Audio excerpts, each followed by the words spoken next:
Yo, yo, yo, yo.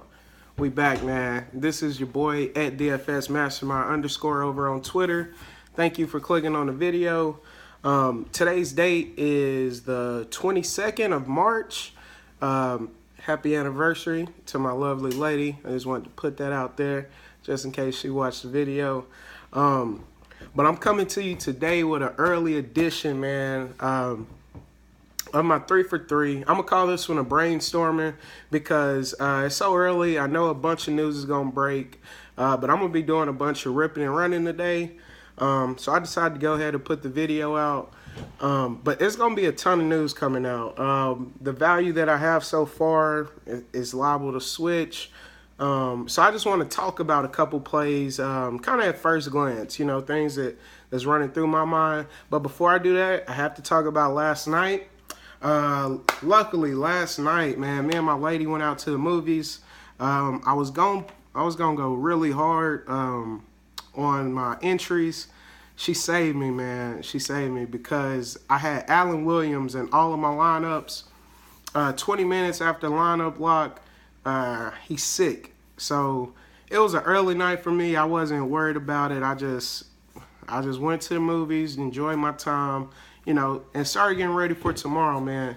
That's what it's about, man. You win some, you lose some. Sometimes people don't feel good, don't want to show up for you. But that's all right, man, because all the players I'm going to pick today, they're going to be ready to play. It's a process, man. You can't beat yourself up when you lose. Everybody loses. Just, you know, you got to keep the coolest thing about anything, man, what makes people good at something, they're able to lose. That is one of the #1 things you have to be able to do, man. And you can't let it affect your process. You can't let it affect how you think about yourself. None of that stuff, man. It's all positive vibes. So we're about to go right back in. Today I'm probably going ham though, man. I'm gonna try to go ham. I guess these $8 tournaments are sticking around. They got some more $8 tournaments. This time it has like 8,000 people.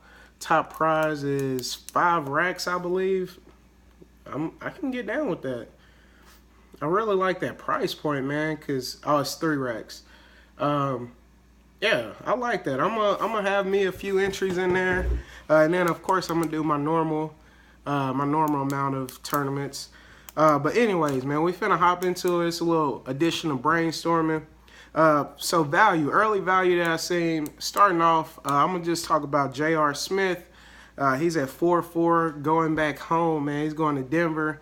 He got the little narrative there. But besides the narrative, Cleveland, they're trying to get informed, man. They're getting all their pieces back, and they're starting to play good basketball. So I look for JR, man. He's gonna try to show out. Kevin Love will probably have a good game if he plays. You know, we got to stay up on the news, got to do the homework. Say it every video. But I like the situation for JR, man. Everybody knows Denver scores a lot of basketball points. They put up a ton of points. So this could be a really fast-paced game. And with that 4-4 price tag, a starter going back to Denver, I like it, man. I like it. So he's going to be my #1 value. #2, I don't know how to say this man's name. Papagiannis for Sacramento. Georginas Papagiannis, something like that. It's close, man. I butchered it. I'm sorry, my bad. But this man he's been getting some really solid minutes. He's a big body, rebound. He can score the ball. I watched him play a couple games, man, and it looks like the coach wants to get him some minutes, man. They starting to look at these young players. We're down to the nitty gritty, man, where coaches, they know where their teams are at, so they know that if teams can't make the playoffs, they want to get as many looks for these young fellas as they can, get them as much actual basketball experience, because you can practice all summer, but nothing is like playing in the game. So that's what these coaches are looking to do. So you're gonna see a lot of names like this guy. We seen Scala Bissiere, Allen Williams, Eulis. It's that turnover season where the normal starters, they're starting to play less and less. I know y'all heard about, they said Melo is supposed to get his minutes started cutting down. So look for some value out of New York. It's around that time, man. And then the teams that are trying to make the playoffs or trying to jump up a spot, you're going to see them going hard. You're going to see a lot of their starters still in the games late, competing, man. They know what they're playing for. So I like him tonight. And then another 4-4 price tag, Taj Gibson. It looks too good to pass up on. He's the starter. I talk about him all the time. I feel like I recommend a lot of the same players, man, but that just goes to show you that the people that anytime they're in a good situation and I feel comfortable with them, I feel like why, go away from them. Excuse me. I'm still a little sick, man.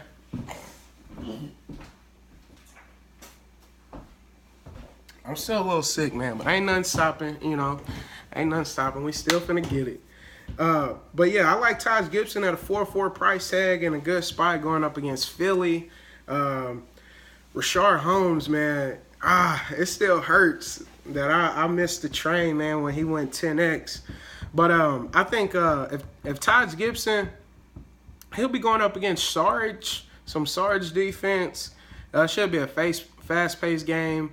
I don't think OKC blows Philly out, man. I think it stays kind of close, high-scoring. They've been playing really good quietly. So I like him tonight. Then we got to talk about Joffrey Laverne and Felicio. Lopez is going to be suspended for trying to hit Ibaka. So, those are two bare minimum value plays I just wanted to put out there. I'll probably have one or the other. I might do both of them in one to get some real cheap value. Two bare minimum price tag fellas who are going to be sharing the minutes. So if one of them is out, I know the other one is going to be in. That might be something I do tonight. And then under the radar, so far, I think Aaron Gordon can go overlooked, but I talk about him all the time. The man is he's super consistent, man. 5'6" price tag. If he gets 25 points, right? If he gets 25 points at that price tag, it's not gonna kill you. But Aaron Gordon has the upside to get like 45, 35. He gets in the 30 range very, very, consistently. And I think he just always is low on, like he's one of the lower owned players. He's always in a good spot in my eyes because I know the man's skill set. Like when you get a player who's faster than most people he lines up against, who's more athletic than most people he's going against, and who can shoot and move, like he's quicker, he's always going to be in a good spot. Marvin Williams, that's the defense he'll see tonight. Marvin Williams is not a bad player, but he's very slow. He's not, I don't know what he can do with Aaron Gordon. If he decides to take over the ball game, he can do that. So I like him for under the radar. We're going right back to the well. Denzel Valentine, under the radar. He didn't make my value. He's at 4.9 today. They raised his price tag a little bit. Yesterday he had a stinker. He went 1 for 7 from the field, but the man played 35 minutes. And like I've been saying, the man, his role is sustained. They know what they want from him. He's a shooter. He comes in to score the ball. And some nights shots just don't fall, but I'm not going to run away from it. He's going up against Detroit today.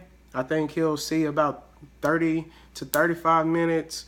And he has opportunity to crush his price tag. Next, I got Jeff Teague at 6'5", man, going up against Isaiah Thomas, the little man. Teague, I think he's always overlooked, man. He's such a good player. But then it's like something is always holding him back, dude. Like Jeff Teague, I feel like he'll never be on that just able to dominate level. But he's right up underneath the big dogs, man. He's super consistent. I think he has a good matchup today. That's the reason why I'm talking about him. He can score the ball, man. IT2 is going to be too little, man. He can just muscle this man if he wants to. But one thing I love about Teague, he's not selfish. He loves to get other people going. So if he does that, get other people going, and then, you know, incorporate a little scoring when he has to with little man on him, I think he should be in a really good spot tonight. And I think the game stays close. These are two playoffs teams, man. They getting ready. They getting ready. So we're going to see. I think it should be a really good game, actually, in that Indiana-Boston game. So that's Teague as my that's my last under-the-radar player. Moving on to all-in, man. I've been waiting because, you know, I know people been talking on Twitter about Westbrook, you know, how he shit the bed. It's all right, man, because we're going right back to him. You know, my number one rule, I do not fade Westbrook. He's at 13-1 today, man. His price actually went down, has a better matchup. And like I said, I think this game stays somewhat competitive, man. I think he's in a really good spot. He's going to, look, Westbrook is going 8X tonight, bro. I'm calling it. He's 8X in his price tag. He's going ham, dude. He's going ham. So he's my number one play, but that's every night he's on the slate. I don't have to say too much about that. Don't fade Westbrook. Number two, J.R. Smith, man, at 4-4. I talked about him in my value. I think he's a nice building block, man, because I got such a high price stud. You know, I want to counter that with a little value to try to balance things out. So I like J.R. Smith, man. I love his situation. Like I said, he got the narrative going on, going back to his crib. Well, not his crib. He just used to play in Denver. But yeah, so I think we'll see J.R. Smith exceed his price tag. I think he'll go about, for sure, 6X, man. I can say that. I'll feel comfortable with saying J.R. get a 6X tonight. You know, and he loves the moment, dude. That's the type of player he is. Like, if this man went to New York, I'm rostering him because J.R. Smith, he's going back to New York. You know, it's as simple as that. He loves the moment. That's the type of guy he is, and he shows up. My last all-in play so far is going to be Bradley Beal at 7-2, man. Going up against Atlanta. Everybody know Atlanta is terrible against wing defenders. And Beal, the reason I like Beal tonight, man, I don't know if they're going to have Hardaway starting or I don't know if they're going to put Cephalosha in there. But either way, man, Bradley Beal is just, he's uber consistent. And to be honest, I never rostered him a lot. Maybe if I did more cash games, I would, because I think his price point is kind of high for the output that he you know, for his stat log. But every once in a while, Bradley Beal will have these like massive like 45, 50-point games, man. And I think this is a situation. I think it's gonna be up and down. Hopefully Atlanta keeps it close, man. With no Millsap, I'm kind of timid to even to say Beal, because I want the game to stay close, man. We need 4 quarters, man. If Bradley Beal gets hot, man, it's a wrap, dude.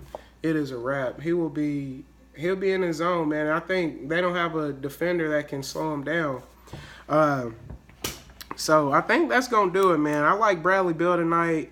I'm going to do a quick review. Value, I got J.R. Smith, Papianis, I don't know how to say his name, Taj Gibson, Laverne, Felicio, Under the Radar, Aaron Gordon, Denzel Valentine, Jeff Teague, All In, Russ, J.R., and Bradley Beal so far. Look, this is your boy at DFSMasterMind _ over on Twitter. It's early, man. It's 8 o'clock. Make sure you stay up on the news. I'm sure late news will break. I'll do my best to keep you updated on Twitter. Y'all have a wonderful day. Bless up, man, and let's cash out.